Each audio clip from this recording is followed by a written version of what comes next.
kind of what it's been like the last couple weeks with the Lord and with your kiddos. Yeah, so we all shared a virus, which was a good bonding for our team. So during that time, about 2 weeks ago, we got a virus and we were like, okay, looking down at a week of canceled plans, and my family's really enjoyed our commitments this fall and the things that we're doing each week. So when I saw that, first little moment, I was like, oh my goodness, it's so disappointing. I'm gonna have to cancel everything. And it just had such a moment to grasp those thoughts and not let them carry me away, because we have experienced our fair share of months and months and months of sickness where you're just someone's sick at all times, you're canceling plans. And I was shocked when I became a mom just how often that happens and what the disappointment I was experiencing, and how it became really easy to fall into a victim mindset, just to be like, oh my gosh, okay, 5 more days so we can get back to our plans. Okay, 4 more days. And what I'm doing is just wishing away a whole chunk of days. And now, granted, this virus wasn't the flu. So if you're home and you're all begging for your life, it's different to be locked inside together. It wasn't like that. But what I did do is I stopped and I asked the Lord, will you help me pour into my kids? Will you help me be present with my kids? And I knew the battle that was out to get my mind at the beginning of that week. And I had never stopped at the beginning to ask the Lord to fill my time the way that he wanted. And the way that he showed up was incredible. I had so much anxiety going into school the next year with my kids. And he took that away. One of my kids learned to spell their name, and we just had such rich days, to the point when the virus came to an end, I was like, should I quit everything and just never leave my house again? Cause this is maybe where I figured it out. But what's funny is he gave me this gift, and it was truly like the manna from heaven, because the day after, we kind of went back into, when we got busy, the fussy mornings and being busy and distracted and rushing out the door. And so I think my encouragement would just be that whenever you have the opportunity to face disappointment or cancel plans or sick kids, that the Lord, it's not wasted, and he can use that. And if you just take the time to stop and give it to him and offer it to him, he will bless it, I believe. And so whether you're sick or whether you are doing all of your plans, just remembering to give your days to him was something that was really impactful, and something that I'm remembering coming from that week. So, yeah. So good. What has the Lord been teaching you in the Bible lately, Kaylee? Yeah, so we decided that every month we would love to open up our Bibles. So if you could all stand, if you're willing and able, we're going to read a chunk of scripture, and I think it's all super relevant to all of us. We're going to read Proverbs 31. The Proverbs 31 woman you may have heard. If you haven't, and this is your first time, this is a good one. And I think it's somewhere where we can go to regularly as women, and not as a place to feel burdensome and to add more to our plate, but to realize, wow, we have an inspiration in our Bibles to look to every single day. So I am going to start us off in Proverbs 31:10. An excellent wife who can find? She is far more precious than jewels. The heart of her husband trusts in her, and he will have no lack of gain. She does him good and not harm all the days of her life. She seeks wool and flax and works with willing hands. She is like the ships of the merchant. She brings her food from afar. She rises while it is yet night and provides food for her household and portions for her maidens. She considers a field and buys it. With the fruit of her hands, she plants a vineyard. She dresses herself with strength and makes her arms strong. She perceives that her merchandise is profitable. Her lamp does not go out at night. She puts her hand to the distaff, and her hands hold the spindle. She opens her hand to the poor and reaches out her hands to the needy. She is not afraid of snow for her household, for all her household are clothed in scarlet. She makes bed coverings for herself. Her clothing is fine linen and purple. Her husband is known in the gates. When he sits among the elders of the land, she makes linen garments and sells them. She delivers sashes to the merchants. Strength and dignity are her clothing, and she laughs at the time to come. She opens her mouth with wisdom, and the teaching of kindness is on her tongue. She looks well to the ways of her household and does not eat the bread of idleness. Her children rise up and call her blessed, her husband also, and he praises her. Many women have done excellently, but you surpass them all. Charm is deceitful and beauty is vain, but a woman who fears the Lord is to be praised. Give her of the fruit of her hands, and let her works praise her in the gates. You may have a seat. Thank you. Thank you, Kaylee. I'm going to share some. So this woman is a woman, again, we can all continually look to in the Bible, again, not to be burdensome and add more to our plate or to realize, wow, I'm falling short. So just a reminder that this was not all done overnight. Like, how many of you have a 1-year-old or 2-year-old saying, Mom, you are just blessed. I'm rising up and I'm calling you blessed. Like, no, that's over a whole lifetime. And it's also a really good reminder to remember that she did not do this on her own. She knew how to delegate. She was a good manager. She knew what needed to be done, but she knew she couldn't do it all herself. And so that's where wisdom with time and money comes in, with creativity, with knowing what your strengths are, what your weaknesses is, and where you want to grow your weaknesses or where you want to delegate to just maximize your time. And the verse that stands out to me the most is the woman who fears the Lord is to be praised. So I feel like the heart of that message is to always have the fear of the Lord on the forefront of our hearts and the way we carry ourselves. I love that she brings food from afar, but everyone's like, shop locally. So we're bringing food from pretty close, right? Or just Fred Meyer. That's from far. I don't know. Costco. Thought that was fun. Just there are so many good nuggets in here. Like, yeah, so I encourage you to go on and read that and to just tuck that in your pocket and remember it's not a burden. It's not adding. It's not shame. It's encouragement and an inspiration. So that's what I have for you in Proverbs 31 today. Thank you so much, Kaylee. Well, I get to introduce our speaker, Julie, but before I do, I just wanted to share a little bit that my mother and I attended the Purposeful Planner Retreat that Julie helped put on several years back at Good Shepherd, and it was just a time for us ladies to have about a half-day retreat where we just could look through the materials that Julie had prepared, and it was just such a blessing for both my mom and I. What I loved about the retreat is it just gave me a chance to reflect on my purpose as a wife and a mom. Just some quiet time to reflect on that was a blessing. And I remember having to think about what things do I do in the day are life-giving. So there's so many things we can choose to do, but what were some of the things that are so life-giving for me to kind of set up the day? So it was just really a gift of time. We learned a lot about tasks and organization and that sort of thing. And if I'm completely honest, managing our home with my husband and my kids hasn't always been something I'm like, woohoo, and totally confident in knowing how to do that. And sometimes it has felt heavy. And so I wanted to just share that the Lord, I was watching a kids show with my kids, and they were talking about, like, why do we take out the trash? Why do we do all these things? Like, why do we wash the dishes? And they said, because God loves us and we love one another. And it just hit me like, oh, I'm doing this because I love them. Like, of course, like it all made sense, but it just kind of took some of the duty out of it. And now I'm like excited about these topics and want to learn from other women. So wherever you are in your journey and how your home is set up, we just hope that this could be a fun time for you. And your paper is going to look different than what the woman next to you writes on her paper based on her household and the structure and all that sort of thing. So don't feel bad about that. God's just going to meet us where we're at. And so now I want to just share a few things about Julie. Julie Rasmussen is passionate about helping people live their lives on purpose for God's glory and for the good of others. She has led and co-led various groups for women, including Bible and book studies, a Mom Heart group, and a Homeschool Mamas group. She co-authored the Purposeful Planner Workbook, which we'll get a little glimpse of today, and has co-hosted and led several purposeful planning retreats. The workbook and the day retreats are designed to help women prayerfully determine their God-given purpose, roles, goals, and responsibilities, and to live that out through practical productivity training and tools. She and her husband, David, are in a busy and rewarding season of life with their 4 daughters who span from junior high to college age. Together, they have helped lead Young Life and Couples Vision marriage groups in the past, and they currently host Barlow Young Life and many other events at their home and property in Boring.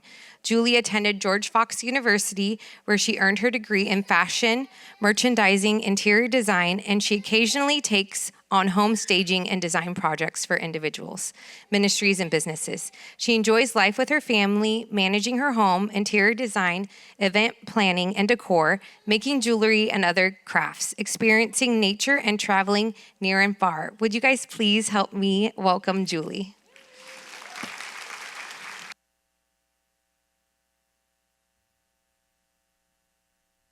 Appreciate it. We're getting the sound figured out too. Thank you so much, Sheila. You guys, I'm so excited to be here today. Just so blessed. I thank the Mom to Mom team for inviting me to be up here today.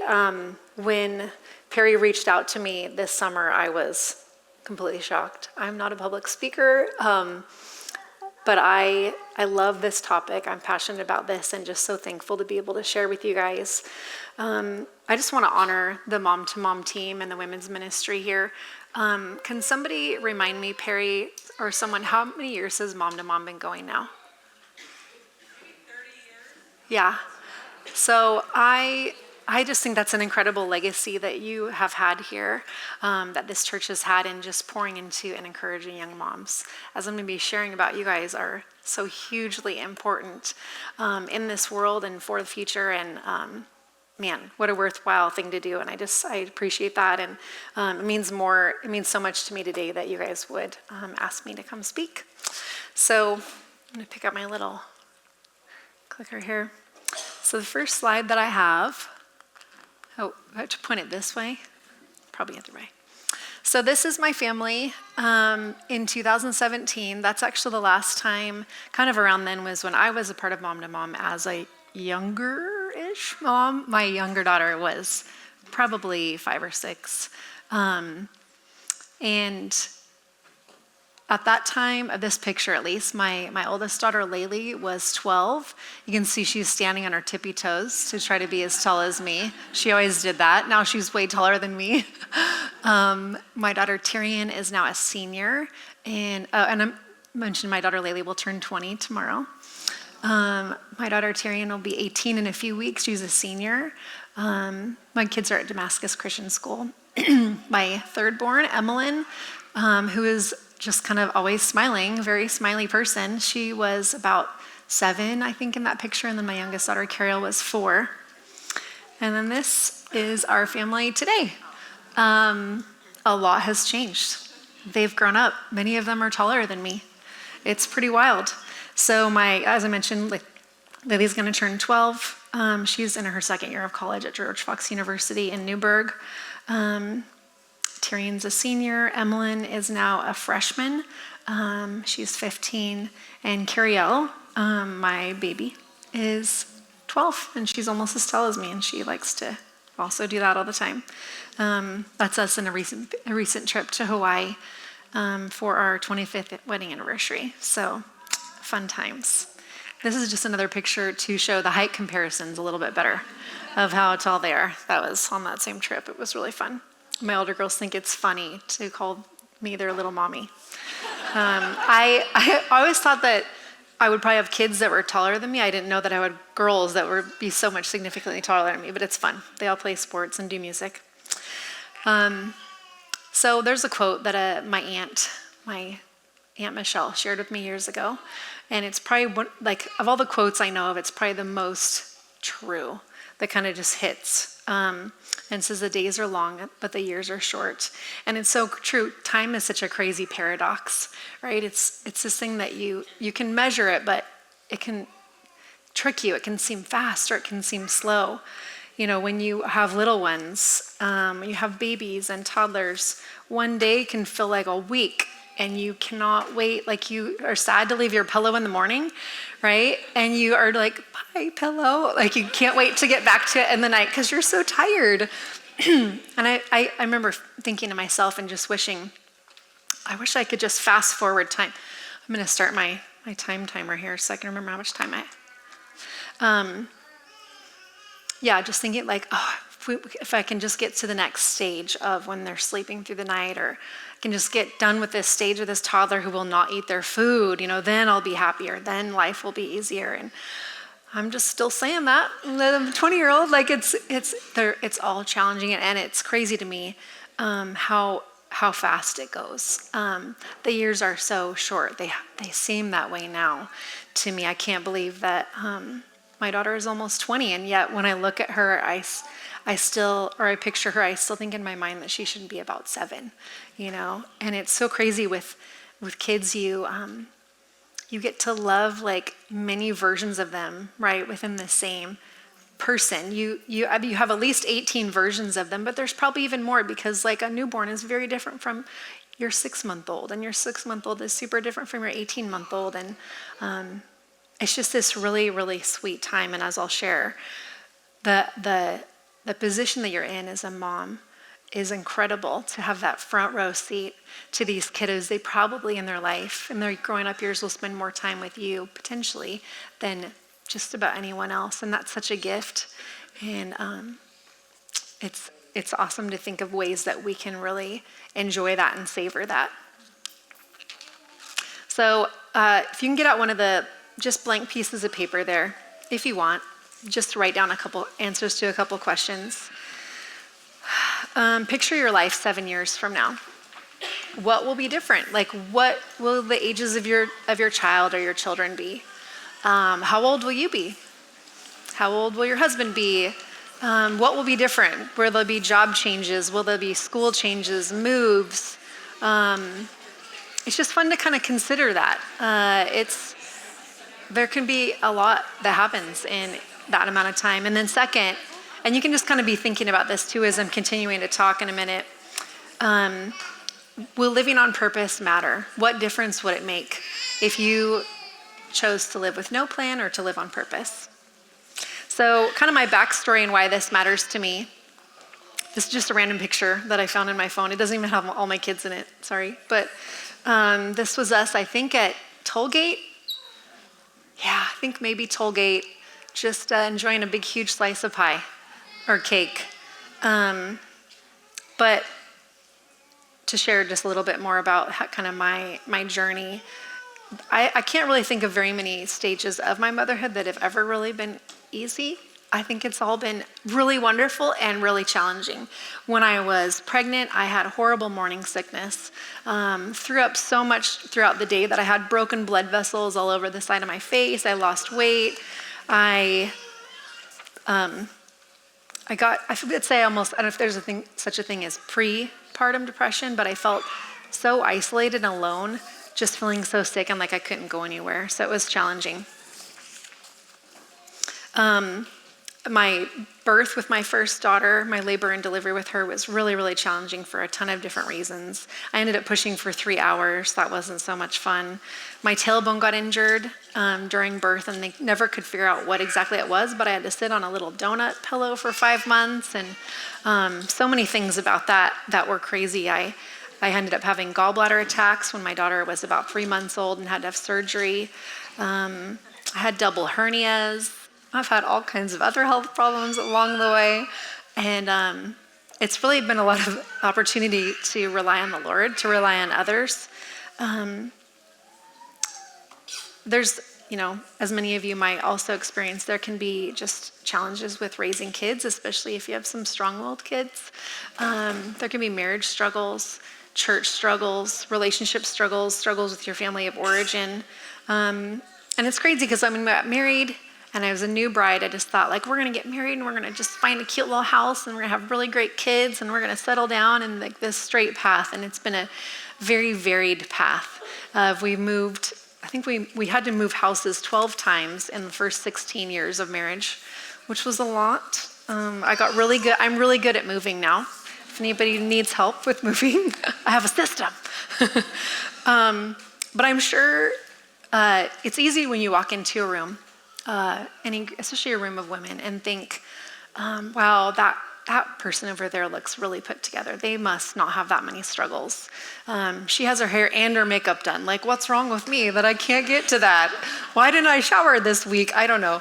It's so easy to make assumptions, right?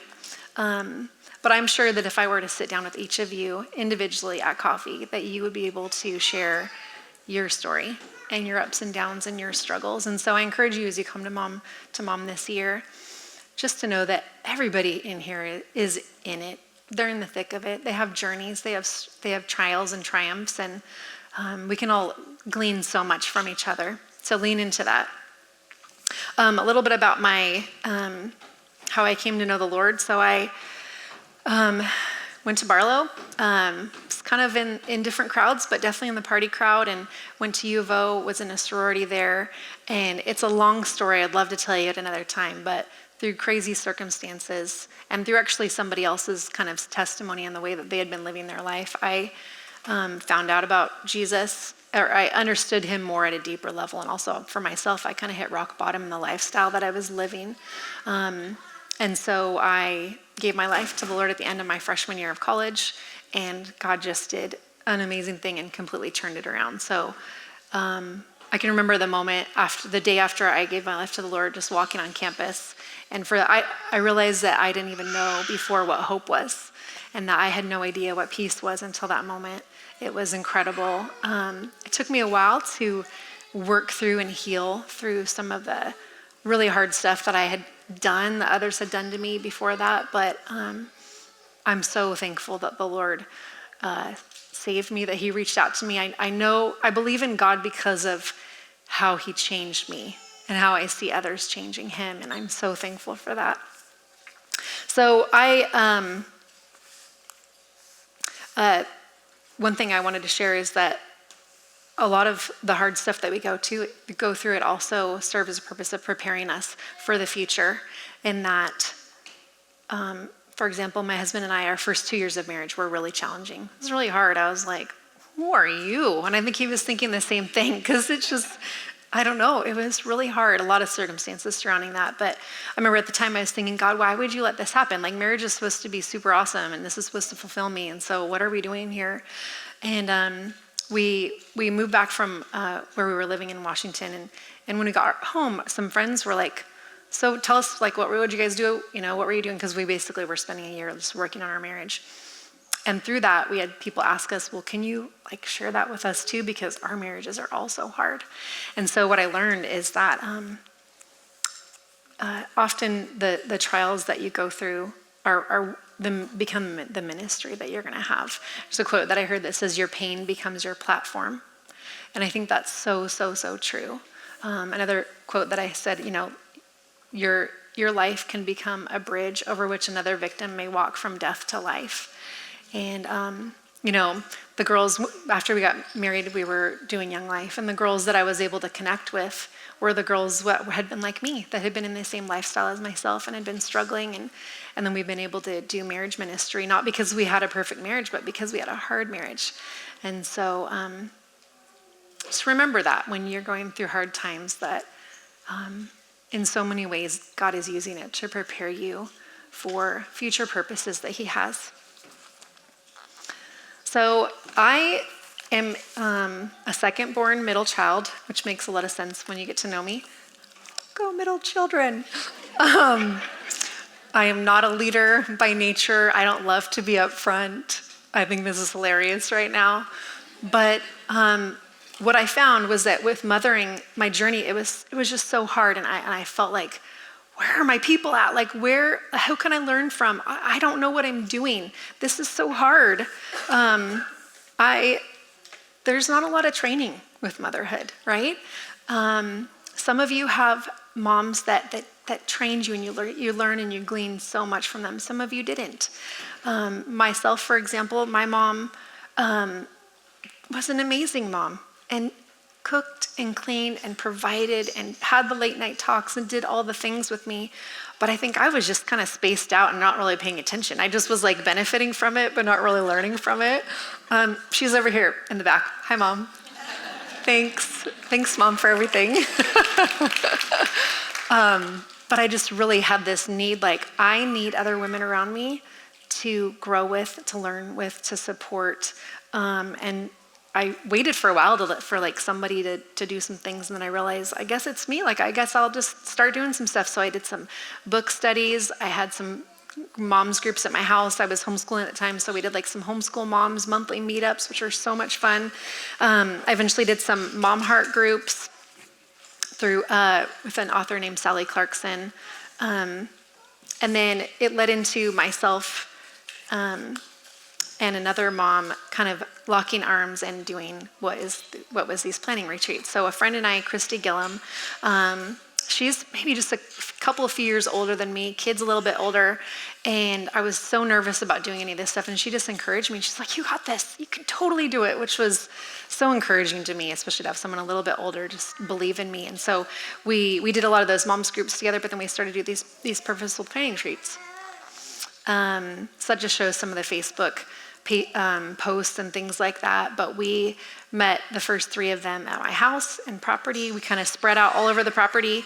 And then it eventually grew to doing our first one here at Good Shepherd.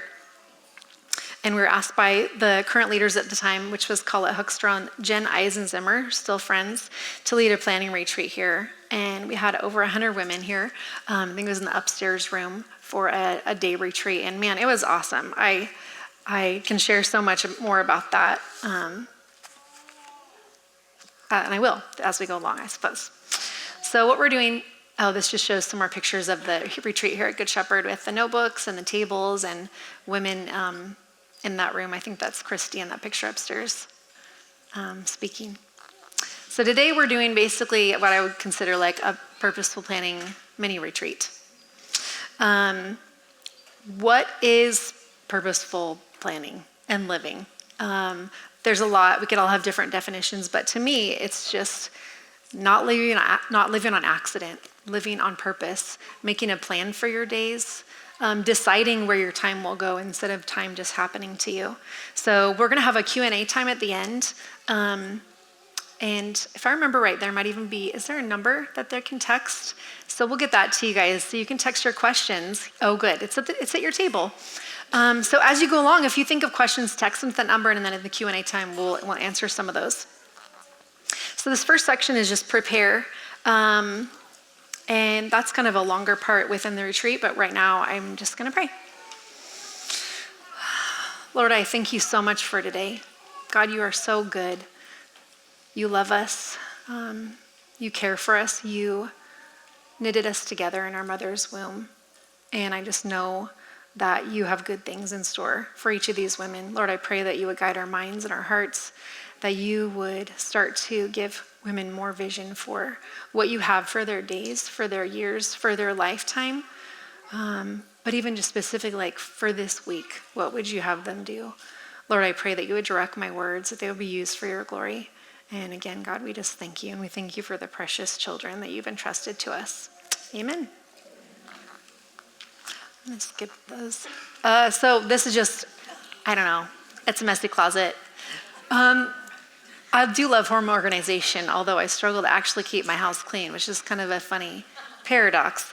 But I'm hoping as today goes on that your brain regarding organization, planning, home management, calendar, all that stuff could go more from maybe being a little bit on the crazy disorganized side of thing to maybe having some boxes and some organization to it.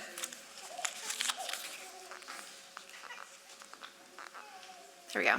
So first thing we're going to talk about is life purpose, and you do have a worksheet in there, a couple worksheets, I believe.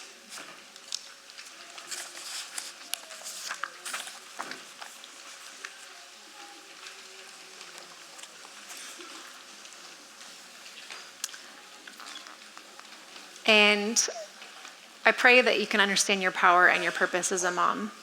And my goal in being here is to remind you guys that your life matters significantly right now and for generations to come.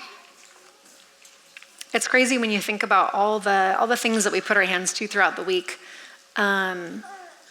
Dishes, laundry, cleaning, getting this piece of furniture, whatever it might be. There's so many things that we do that are that might serve more temporary purposes. All the possessions that we buy and that we put into our homes. But if you think about it, the only things that we will see in the next life and eternity is the people,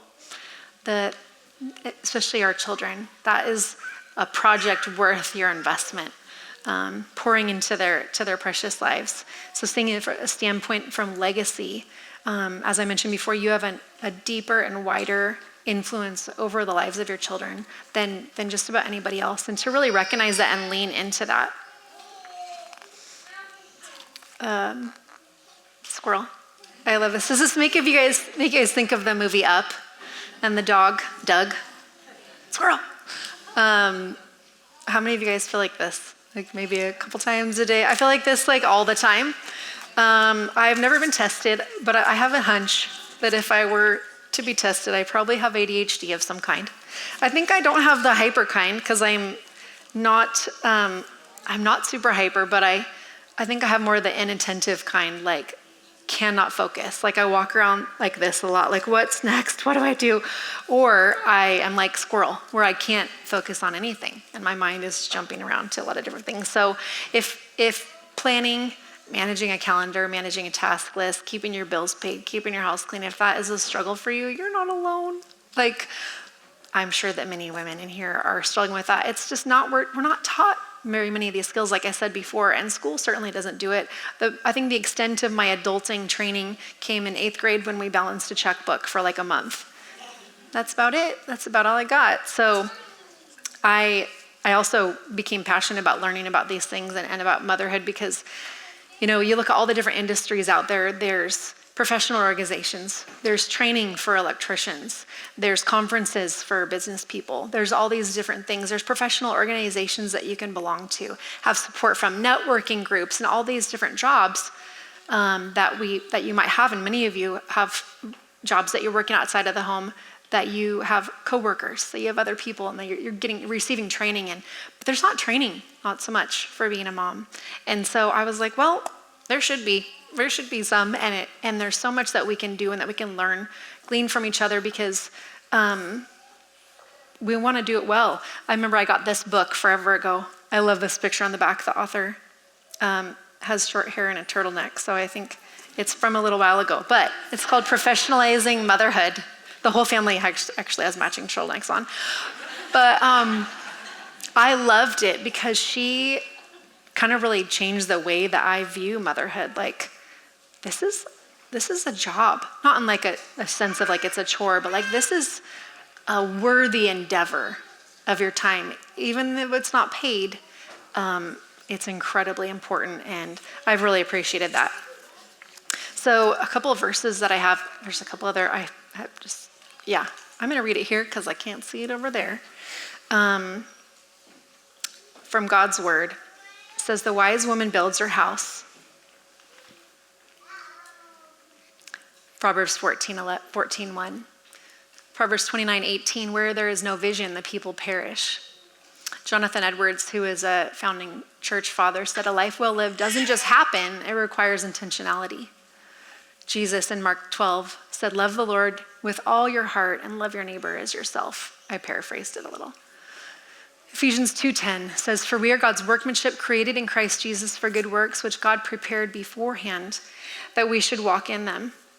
And I love that. God's already prepared good works for you to do, that you beforehand, before you were born, and he knows them, and he's gonna equip you for those. It's good to remember this through this verse, we're not saved by the works that we do. The works that we do it out of a heart of love to pour back into God. We're saved by faith alone. I love all the little baby noises, by the way. So sweet. This is another quote. I have a books up here that you guys are free to come look at. Please don't take them. They're my books. But there's one of the big, thick one down there. It's pretty hardy, but it's really good, called What's Best Next by Matt Perman. And I really, I do recommend it. It's good. It says, we are to use all that we have in all areas of life for the good of others to the glory of God. And this is the most exciting life. To be a gospel-driven Christian means to be on the lookout, to do good for others to the glory of God in all areas of life, and to do this with creativity and competence. And man, that fires me up big time, because I am so thankful for the Lord, for what he has done in my life, for how he has saved me and changed me and blessed me, for just the simple fact of getting to know him. And I want to live my life in a way that thanks him, and that helps others to know him as well. And if I'm not careful, though, my days can just be so random. And I get to the end of the day and I got distracted on my phone, or I was frustrated at this thing and I was struggling with this mess or, spaced out and not really even looking at my kids' eyes. And then I get to the end of the day and it probably wasn't used super well. I think I want to find ways to use it better. And it's always going to be a struggle, but if we can have plans that will help guide us in that, it makes a really big difference. So the flow of today, this just is a little bit, but just the arrow, we're thinking from now to eternity or now to the end of our life. So considering first, what is your life purpose? Then what are your roles and mission statements, goals, habits, tasks? They all flow towards a goal, towards a purpose. And I think it's really important to structure things in that way. So we're just going to have about 10 minutes here, about 5 minutes of writing or so, and then 5 minutes of discussing. But what are you here for? What could God be calling you to? I think for those of you who are believers, there's some general, as we looked in some of those scriptures, some general calls to us as believers, like in the greatest commandment, to love God and to love people. And then I know that some of you have a more specific call, like how would God have you fulfill that and live that out?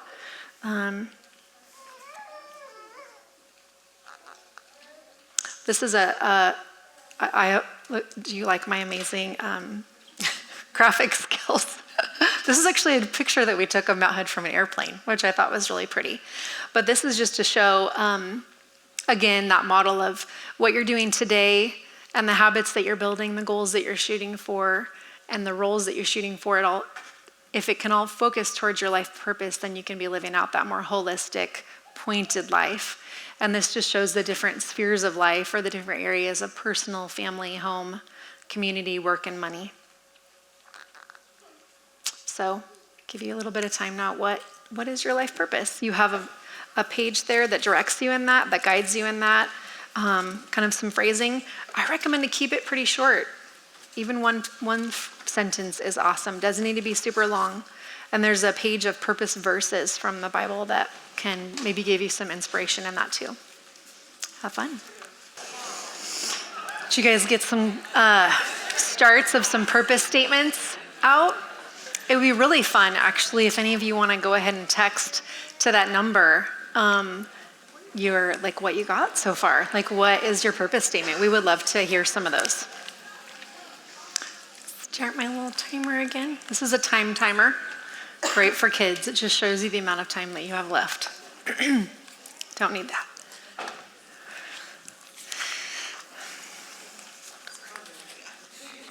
Oh. How do I turn them back on? Okay, thank you.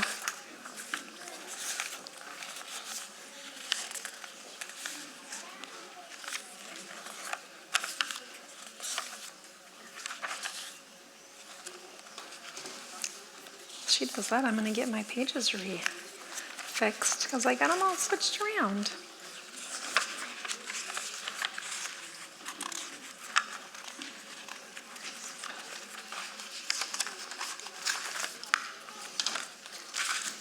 All right, so this next talk is about life spheres, which I'll explain what I mean by that, roles and role mission statements.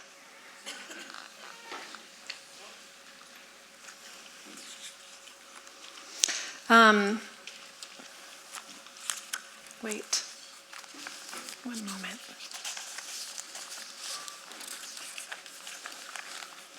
Yes. So I created this really, again, super amazing graphic here to show you what I mean by spheres of life. So the pink, that would be just you. And picture like if you were like standing like right here, that would be you. If I had my family next to me, that would be my family. So like the next people closest to me. Home is a little beyond that. So if you're standing inside your home with your family, you can kind of get a visual for that. Community and ministry, it's kind of like everybody else would go under the category of social community ministry. And then beyond that would be work and money. Some of you work part-time, some of you are at home, some of you are full-time. I put money in that category, and I've learned this from a lot of different other people who came before me that created good systems. But money is kind of over there because it's related to your job if you're working, but also because money kind of flows throughout all the different areas of life. And I have the little cross in there too, because your relationship with Christ is your personal responsibility. So, sorry about that. So this has a chart, kind of a more simplified chart of what do I mean by life spheres and roles. So again, the 5 categories up there, and then examples of roles within that. For personal would be follower of Jesus, life manager, like you're the one managing you, health steward. There's more on a really detailed list that I'll put up in a second.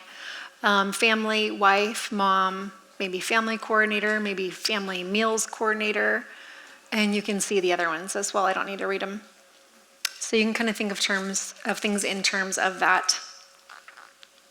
This is the really detailed one. It's in the workbook. I don't know, I'll set the workbook out too, and we'll have those for purchase if anybody wants to get one. And we're thinking of doing more retreats in the future. But you guys do a lot. Like, you do a lot. I know maybe you're not managing all those, but kind of like the woman in Proverbs 31, we just manage a lot. There's a lot going on within a home. You're basically running a small business. Congratulations. You're doing good. But it's so good to kind of like that messy closet to the organized closet, like put the sweaters with the sweaters and the t-shirts with the t-shirts. And this is kind of what we're attempting to do, right? To kind of establish, like, what are the categories of what I'm managing? And then who's doing what? Like, if you have a partner or you're married, it's good to establish that. Like, do you got this category and I've got this category? Or like, I hate doing this one, can you do it? Or sometimes people have different giftings. It's just so good to really think through that. So one of the blank pieces of paper, you're going to be able to take and write down what are your roles. What are the main hats that you wear? And again, I like to kind of think of this in terms of the categories of life. This is back to this beautiful graphic here, of personal, family, home, community, and work and money. But think of, and I can put that other one back up if that, I don't know if you can anybody read it? Maybe not, I don't know. Just to spur you on. Or this one maybe is better, less overwhelming. Maybe I'll have this one up for a little bit and the other one up. But yeah, just take about 5 minutes here, write down like, what are your top 1, 2, 3 roles in each area of life, if you can think through that. And then you can also, if you want, to start to think through what is my mission statement within that. So you've got your life purpose, like on that mountain picture, you've got your life purpose, but like, what is my mission as a mom? Like, what am I hoping to accomplish as a mom? What is my mission as a wife? What is my mission in my job that I do? Or my mission as a home manager, or as in this capacity that I serve in the community or at church. So about 5 minutes.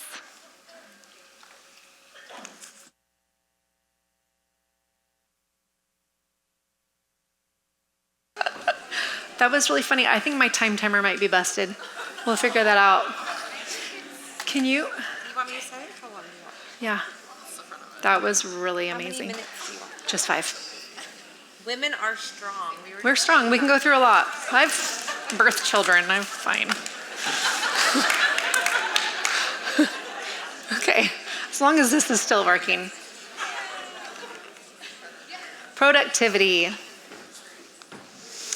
All right, next we're going to be talking about goals, habits, task lists, weekly planner, and more. Skip. Briefly on goals. I think goal setting is really awesome. There's a bunch about that in the planner, which I did put a couple of the copies of the planner up here. I have found, though, that I think it's really important to focus primarily on habits that support your mission of what you want to do, and not get super focused only on goals. Like, the habits are kind of the secret sauce of where you're really going to get some stuff done. Hebrews 12:1 says, "Let us throw off everything that hinders and the sin that so easily entangles, and let us run with perseverance the race marked out for us." So this relates to habits in a pretty big way, because a lot of times it can be our habits, or bad habits, that can really kind of trip us up. Not doing that one quite yet.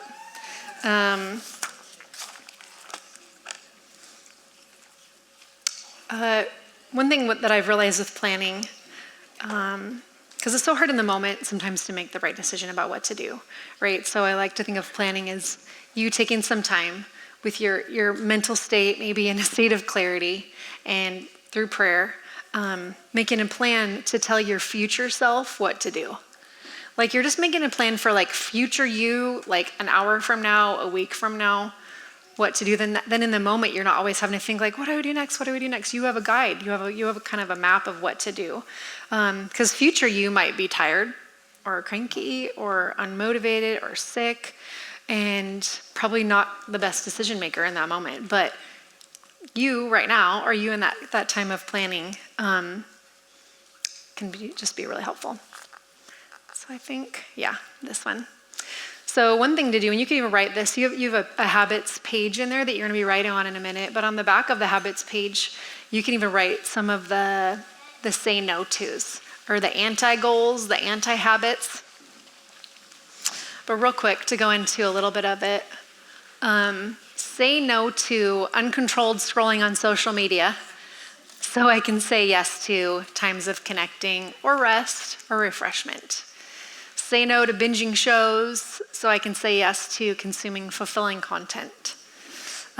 Say no to staying up too late, see above, so I can get some rest and have a good next day. Say no to no meal plan, unhealthy eating, so I can say yes to a simple meal plan, healthy eating. Say no to living unconnected and parallel lives.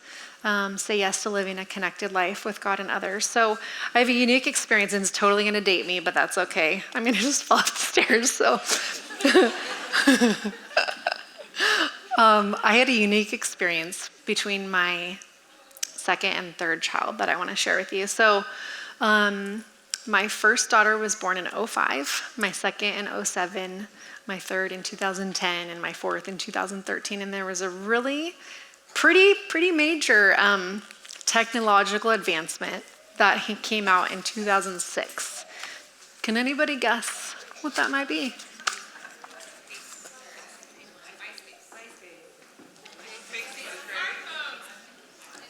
iPhones. Yeah.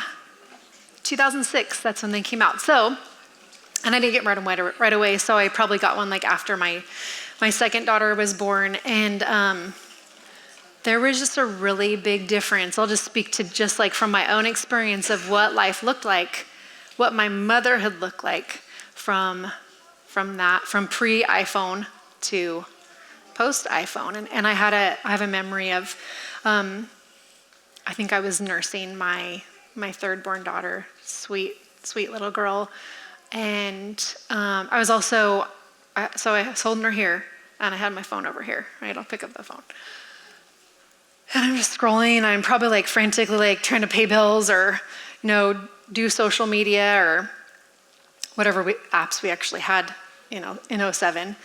And then I just felt convicted all of a sudden, like, what am I doing? I have this sweet, precious little miracle from God right here in my arms, and instead I'm just like, I wasn't connecting with her. You know what I mean? You know what it is to connect with your child and to have eye contact. And that was just really impactful. And I'd love to say that I've like never struggled to like waste time on my phone because of that experience. That's not true. I'm up here to share more, how important it is to really get a handle on this, to really put some boundaries around it. I was gonna like get some statistics for you. I didn't, but some of you have probably seen like these scary images or scary percentages of like how many years you're set to spend on your phone in your lifetime. So I want to encourage you guys, use the screen time feature on your iPhone. I don't know what the feature is on Android phones, but use it. It will tell you exactly how many hours you're spending on Instagram, on Facebook, on Pinterest, which is my personal downfall. And you'll be able to know. You can look at it by the day or by the week, and you can also set limits for yourself. I just think it's really wise. I think that's a wise woman building her life and her house to have some limits on that. Because you could easily be spending like a part-time to a full-time job on your phone if you're looking at the hours. And I think you guys are made for like a whole lot more than that. I just do. I know it. So it's my little soapbox. I'm not ashamed.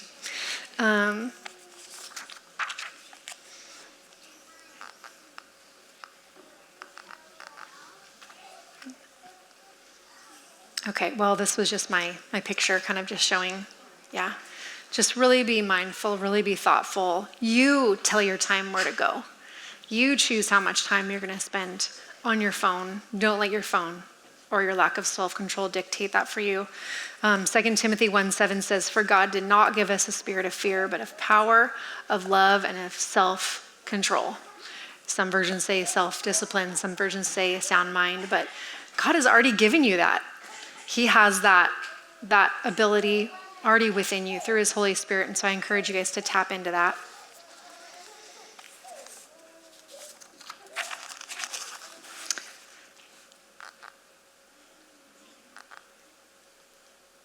So probably just a couple minutes here. We'll have you guys, actually, I'm going to leave that. I'm going to have you do habits and the next one together, I think. That would be really good.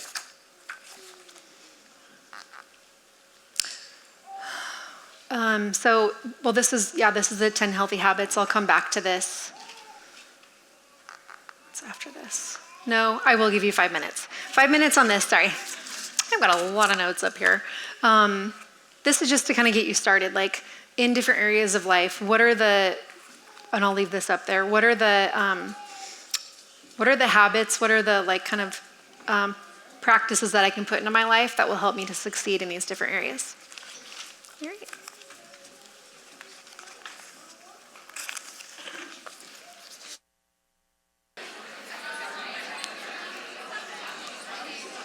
So how's it going? You guys got some creative juices flowing? Some good ideas? Has it been good to hear other moms, maybe some ideas of things that they think of that you wouldn't have thought of? Hope so. So there's a couple more sections that we're going to go over more briefly, and then we're going to have our Q&A time. So if you haven't already sent in your questions, please do that. Even just any observations or your purpose statement or just whatever. We might not get to sharing everything during the Q&A time, but we will do what we can. So this is probably something you're all a lot more familiar with. This is just our task list. So the reason why I got into really dividing planning in these life areas is because to me it makes more sense to group an area of life almost like a large project and have it all be in one section. So like everything I need to do for my household is just in one section. Instead of having a task list over here and a shopping list over here and a goals list over here, that's like 3 separate papers I would need to look at for the area of my home or with parenting or whatever else it might be. And so that's also where the action planner comes in, which I'll share more about that in a second. But if you want to grab one of the blank pieces of paper and you have a choice. You have 2 ways to fold it. You can fold it in half and in half like this. So it makes 4 nice little rectangles. And so in this, it's going to be similar to what this worksheet looks like with personal, family, home, and then community ministry, and then you could add a section for work and for money if you want. Or you can fold it this way. I go back and forth which way I like to do it. This is more, so those of you who have smaller writing, this is a good way to do it because then you have a more length of paper. That would be your 4 sections. So you can even be writing some of those while I'm talking. It's totally fine to be writing. So this is just what do you need to do? for your area of community and ministry. Who do you need to call? What do you need to do for that next meeting for your Bible study or the thing that you're serving at? I actually like to put events and trips in the area of community and ministry because most events we're doing with not just our own family, but it's like other people. And some trips are also other people. So if you have a trip planned to go visit your in-laws in California, do you need to book tickets? Do you need to contact them about like, what are we gonna do for meals? That could all go, but you're keeping it in that same area, which I really appreciate. And then the action planner. So you're looking at this paper right here. So this would be for one role, or you could do it just if you want to do it for a whole life sphere, like just say everything personal, I'm just going to put it there. But again, I like it because you're combining your role mission statement, your goals or your big projects, your habits, and then your tasks, projects, shopping, and errand lists all into one place. So to me, if you have, you get your mission down, let's say it's the area of wife, and you have your mission down, like what do you want to do? In what ways do you want to love your husband? What are your goals within that? Like, do you guys want to go on a weekly date night? Are there ways that you want to grow as a wife? Different things like that, or any big projects maybe that you're doing for him or together. And then your habits, so that might be, that 15-minute check-in time before bed at night. Find one encouraging thing to say to your husband during the day, different types of things. Habits are so huge because when we can get them on autopilot, then they happen more consistently. And there might be a variety of random and unrelated tasks that you do throughout the day, but when you can get these habits into place, it's really, really huge. Like for example, years ago, I didn't really make my bed. I just left it open. It made me sad to close it and admit that the night was done. I don't know. But then I got into the habit of no, I'm just gonna make my bed. It was a Fly Lady. Some of you older, lovely women in the room might have heard of Fly Lady. It's like another planning and organization. And she encouraged a few things like clean the sink every night, get dressed to your shoes, and make your bed, different habits. And so I started to do some of those. The dishes I still struggle with, but I make my bed every morning and it just is good. It helps me, it's mostly so I have a place to fold my laundry, if I'm honest. But it also signals to me you're awake for the day. I'm sorry, go do the things that you need to do. And then, so there's something about getting dressed, even if you're gonna be at home the whole day and no one's gonna see you or care. There's just something about putting on some jeans and a t-shirt and some shoes even. You move faster. I don't know, you just walk faster in your house with your shoes on versus socks. And if somebody stops in, it's better. So, and then your tasks. So this is just all the little stuff that you might need to do within that area of wife or whatever it might be, even stuff that you need to buy. So the great thing about this is that you have everything that you need to do, and you can kind of also look at where are there holes? What am I forgetting to do? What are the things that I should be doing more consistently for any specific role? So we'll have this sent to you guys in an email or available to download, but all these worksheets will for more of them. But I'm going to give you, can somebody tell me the actual time right now? Okay, perfect. So I'm actually not going to give you time right now. I'm going to talk on weekly schedule, and then you're going to have maybe a little bit of time, but also you can take them home and do more later. And that was just the questions. What are the habits that you can put into place? So fit time into a weekly schedule. This is kind of where the rubber meets the road, because you can make all these plans. Let's say you want to have a habit of waking up and having 15 minutes in the Word, or you want to make a meal plan, and that's on your habit tracker, right? That's super awesome. But if you don't put it in your planner, it might not actually happen, because a planner or a schedule is where you put it into time. So this is one that I created. I'm a little bit addicted to Excel. Apparently can't do PDFs very well, but I can do Excel. So the top part is just your actual time, block. So you can put in when are your kids at school? When do you have meetings for work? When are your sports practices that week? You could put in naps, you could put in meals, all that kind of stuff that's time oriented. Across the top, there's themes. So some people, I think it's a great idea, to put in Monday is my put the house back together day. Tuesday is the day that I do all my errands. Wednesday is the day that I do some mending. I don't know, do people mend clothes anymore? Maybe some do. Or I do deep cleaning projects. It's kind of nice to just choose Taco Tuesday kind of a thing.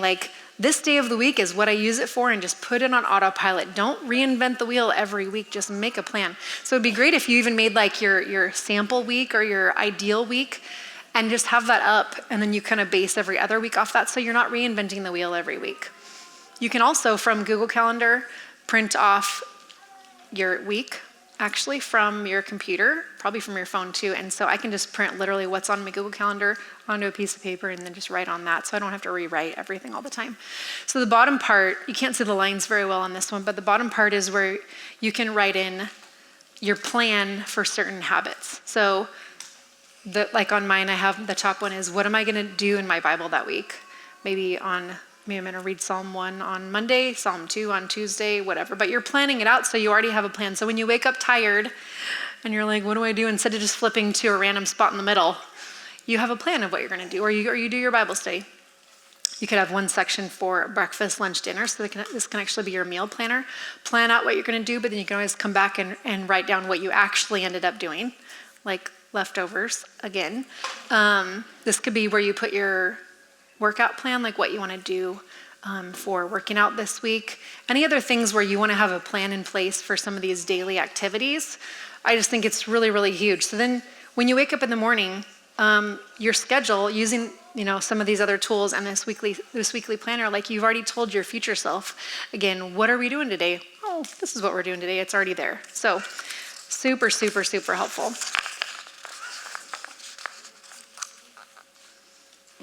So that's just the habits that you already looked at. I'll send this out too. We might have a little bit of more time to look at this, but this is just an example that Christy had made, my partner that I did all this with, that's kind of the themes at the top of the day. And then what does a typical morning look like from when I wake up until 9:30? And then what are maybe the big chunks of time during the day? Times to plan family fun, movie night, times to get together with your extended family. It's super helpful. So the more in the workbook, and also a lot of what we did at the retreats, is to really teach you how to use different types of productivity tools. So to me, there's 4 necessary tools. There's a lot of fun stuff. There's a ton of happy planners and passion planners and stickers and cool stuff, and it's so fun. You can go down a major rabbit trail. I want to caution you a little bit. Focus more on the essentials, and then as you get good at doing some of the basic stuff, get a pretty planner or add the stickers. But don't get distracted by that right off the bat. It's not good. I've done it. Doesn't matter how it looks as much as it matters that you're actually able to do it. So a task management tool, which is your to-do list and what we've done there. A time management tool, your calendar or planner. Some people are using the planner that's up on your wall. Some people are using your phones. An info management tool, and this is just where do you file all of your papers? Do you have a file cabinet? Are you doing a lot of it on Evernote or something like that, just in Google? And then a life management tool, and this is kind of what we're getting into here, is just the Purposeful planning and productivity system. So this, you can't read it all right now, but this is just comparing the low tech versus the high tech. So for a task list, your paper task list or Trello, which is my favorite task management. I love it. It's so good. Just using a paper calendar or using Google Calendar, or I use a combination of both. For your info management, are you using paper files, or are you using something like Evernote or Google where you're just filing everything within there? And then with your binder, that can either be a physical copy or online. I'm just gonna skip through this. This will give you a little bit of a feel for some of the other things that are in the workbook. And I do, as I said, I created this with Christy Gillum years ago. It's about 53 pages. It's a full planning and productivity system. And if anybody, I'm gonna give you my email and you guys can just email me. I don't have a website. I'm not fancy like that, but, and I can just send you a PDF, and it's $15. You could Venmo me or whatever makes sense, but happy to share that resource and praying about future opportunities to do more planning retreats. So this planning daily, planning weekly. Some of this is much more detailed. Some of this, you kind of add more and more as you get down the road with mothering, as your kids get older. It's nice to think about seasonal planning, month-by-month task lists, like not forgetting to do the different things. This explains how to write goals. That's the goal page. There's another routines list based, instead of by sphere of life, this one's based by time of day or week, and some more checklists. So thank you so much. I am really excited to answer any questions that you guys might have. Is that... Yeah, so we are just about at time. So are you able to hang out a little bit if they have questions? Okay, so you guys sent in some good questions. So Julie is going to make herself available. So if you don't mind introducing yourself and asking Julie, that will be the time for that. I know some of you asked how much the planner was. So Julie said it's $15. It's 52 pages. Is that right? So there's a lot of good stuff. I know it was kind of like drinking from the fire hose today. There's just a lot that was presented to you. But really in the planner, it will help slow things down and that sort of thing. And this is just to get the wheels turning. So would you guys all help me to thank Julie for sharing with us today? Thank you so much, you guys. Appreciate it. Thank you. Okay, and then we just have a couple announcements in the raffle, and then Julie will hang tight over in this corner if you're able to talk to her before you have to grab kiddos.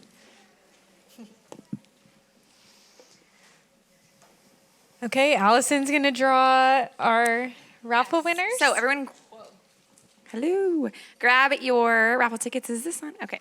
I'm gonna read the last three numbers, and we're gonna do like 6. So we have some coffee gift cards and some books. Okay. Last 3 is 370.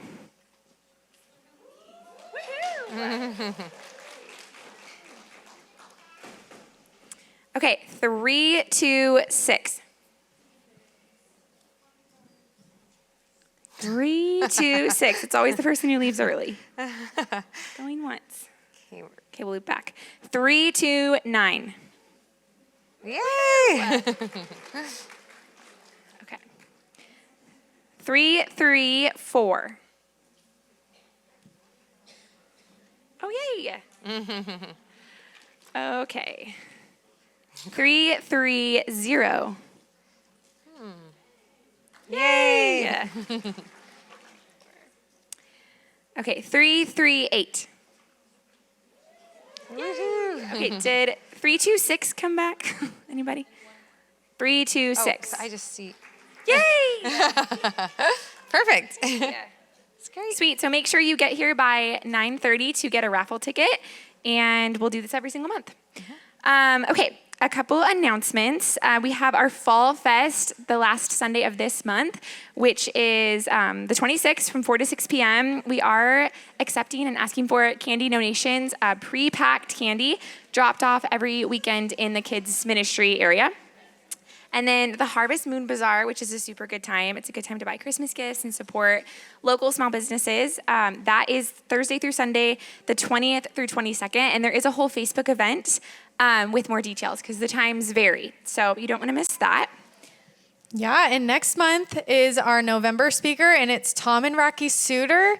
They are an incredible couple who lead our marriage ministry here at the church.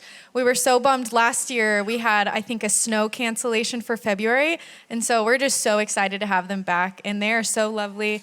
They're one of our favorite, most asked to come back speakers. So you won't want to miss that. It's going to be on marriage. So even if you are not married, we still encourage you to come because it's all about Jesus' design for God's love for the church. And you'll get a lot out of it. I know you will. So before I pray us out, after you can ask Julie any questions you may have, and if you could take all of your decor and tablecloths and bring it up to the front, that would be very helpful for our cleanup team. And I'm going to close this out. Oh yeah, and please get your kids by 11:45. So that leaves you with kind of some minutes to talk and mingle with the ladies around your table too and ask questions. Okay, I'll close this out. Oh Lord. Oh, thank you so much for just bringing us all here today. Thank you for Julie, just bringing this topic that in my life personally weighs on me, just wanting to get organized, wanting systems, and just thank you for her wealth of knowledge and resources, Lord. I pray we can find that one thing to just take an action step towards, Lord. And if we haven't put our faith yet in you, I pray our next step would be to commit to you, Lord, because you shape everything. You turn our lives around. You pivot us. You lead us to repentance and grace and change. Lord, we want to make you known ultimately to our children. So I just pray for that to be the heart of what we do and why we do it, is to just make you known, Lord, and just pray you would continue to transform us. I pray you would guide us in the rest of this week. Give us the strength we need to do the next right thing that gives you glory. And Lord, I pray for all of these relationships and our children to also stay healthy and to just grow deeper. Thank you for this time. And we thank you for always being present with us and loving us and teaching us. We love you, Lord, and we give it all to you in Jesus' name. Amen.